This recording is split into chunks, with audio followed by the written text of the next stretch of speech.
Sound of one hand clapping. I always enjoy starting off like that, Speaker. Appreciate the opportunity to rise to speak to this Bill 173. Speaker, I look forward to the next hour we have together.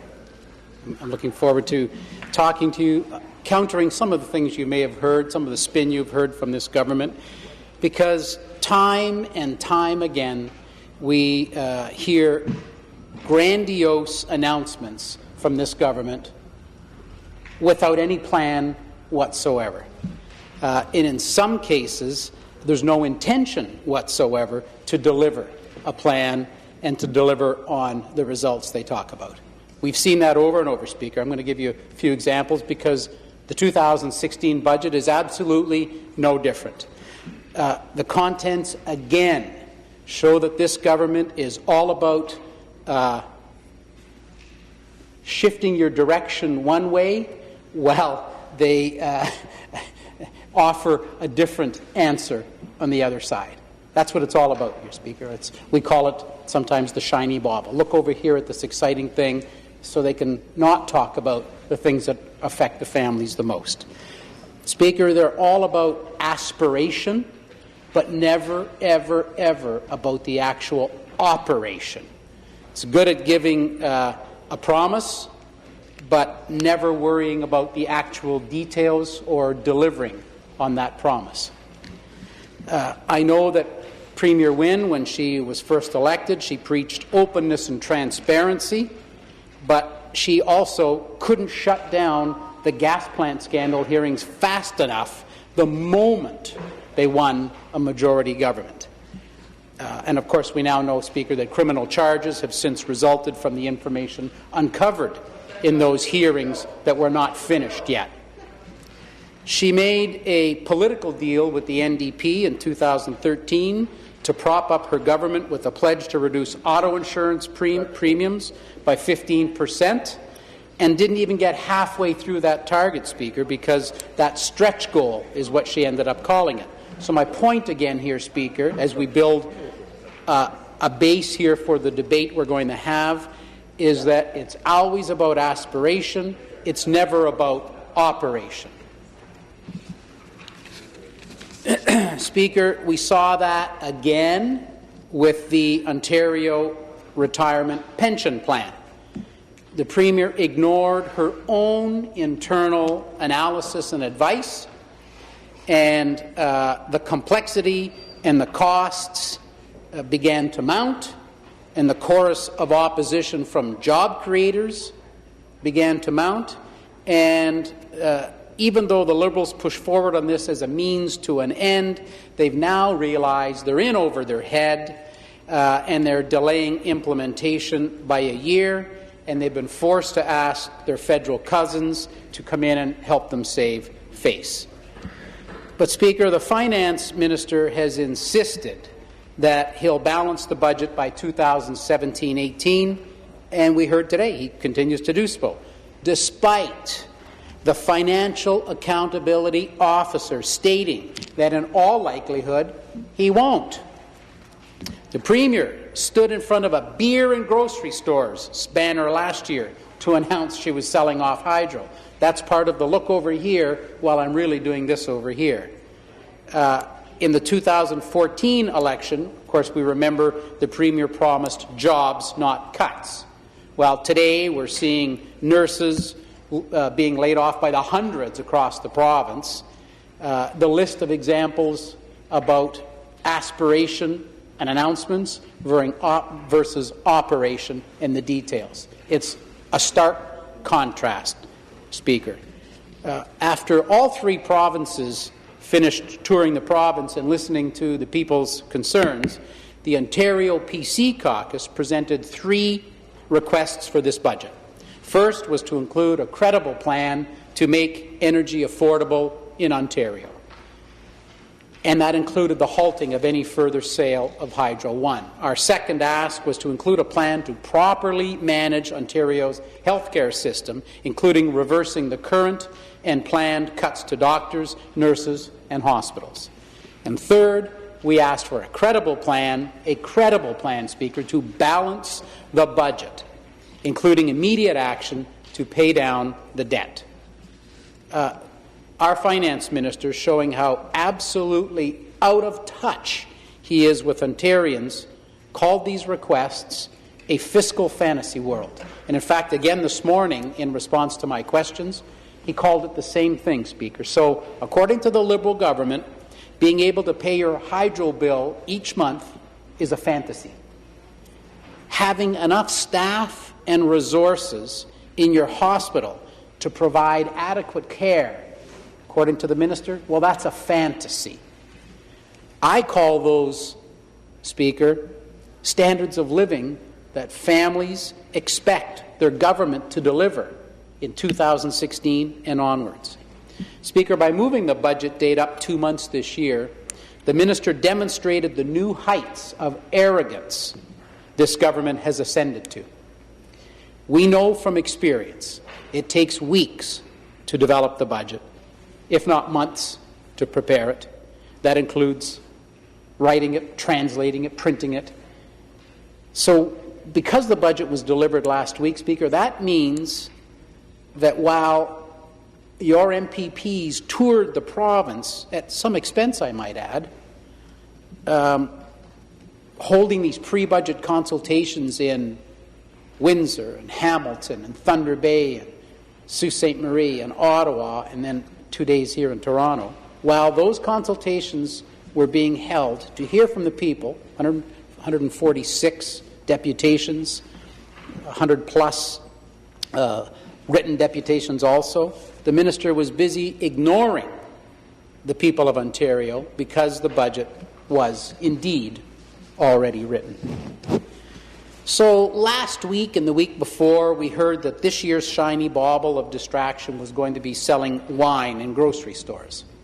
The announcement, which was supposed to take place late last year, was delayed and bumped back to coincide with this budget. Well, why? Again, last year we saw the distraction was beer, and everybody wanted to talk about beer, and that was to distract from this despised Hydro One sale. The government, again, this year wanted to distract from the fact that taxes are going up on alcohol, gasoline, home heating fuel, tax credits that helped children, students, families, and seniors are all being eliminated. And I'll talk about those in a moment because I want to talk to you about, Speaker, things that weren't mentioned in the budget speech.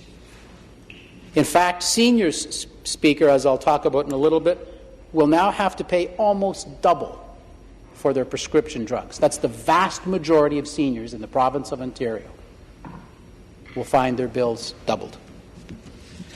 And on a personal note, Speaker, as a Northerner, I can tell you how disappointing it was that in the minister's speech about the budget, not one time did he ever even utter the word Northern, let alone Northern Ontario. Never, Speaker, never did he mention Northern Ontario, and that tells us where we stand in the pecking order. As you go into the document, Speaker, there was one mention of the Ring of Fire, and instead of somehow that being a calming thing, it was a re-announcement of a re-announcement of an announcement. So if you go all the way back to the 2014 budget, you'll read a paragraph on the Ring of Fire. The sad news is you can jump to the 2015 budget, read virtually the same paragraph, and really, really sadly, you can jump to 2016, the budget that was presented last week, and see the same paragraph, virtually the same paragraph on the Ring of Fire. So what that tells us, Speaker, that the $60 billion worth of potential ore that's in the ground, in the Ring of Fire, means nothing to this government. Instead of being the solution to their problem, they ignore it, giving it no mention in the speech and one little repeated paragraph in the budget. And that tells us that, considering the wording hasn't changed for 3 years, that is The answer is that nothing has changed for 3 years. Nothing at all. I've been there 5 times, Speaker, each of the last 5 years. Patrick Brown, our leader, attended there in May, and we looked at the potential that's there with boots on the ground. And I can tell you how disappointing it is to know that, in fact, they're worse off today than they were the first time I was there 5 years ago. Back then, there were hundreds of people working, exploring because of the potential.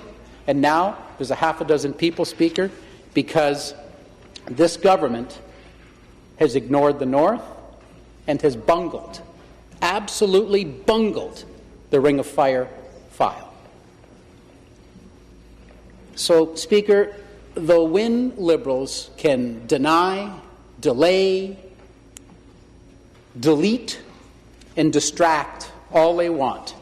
The simple fact is this: Ontario's poor financial state, until Ontario's poor financial state is addressed, this government will continue to cut funding to doctors, close needed schools, raise hydro rates to make up for their scandal, their mismanagement, and their waste. Speaker, this morning we heard from our leader, Patrick Brown, when he started to bring some specifics out, as I will do, as I say, over the next hour. The minister promised to balance the budget by 2017-18, but those projections, if you look carefully in the budget projections, their revenue is a full $4 billion higher than our own financial accountability officer says they could ever be on his best case scenario. Speaker, they're making these numbers up, but they're not credible. Our leader also talked about the fact of how they got to some of their numbers this morning, and the fact that they used $850 million from the contingency fund to help prop up this budget. Speaker, that's the rainy day fund for the concern that a recession may indeed come back. There is that fund. That's what it's there for, to help us weather the storms, not their mismanagement and their scandals and their waste. That's not what the intent of that $850 million was for. But, Speaker, they also played some other magic with their numbers. You know, we've long said, for 2 years now, we have said that this government will balance their deficit, attempt to balance their deficit, by the revenue from the sale of Hydro One. Now, we have said that, and in the fall economic statement, first of all, the Financial Accountability Officer pretty much laid that to waste last fall, followed very quickly by the fall economic statement, which totally laid to waste any illusion that anybody has that that money is going into transit or infrastructure. It's going to balance the deficit, to make the appearance of a balance. And now in this budget, now we know that definitively.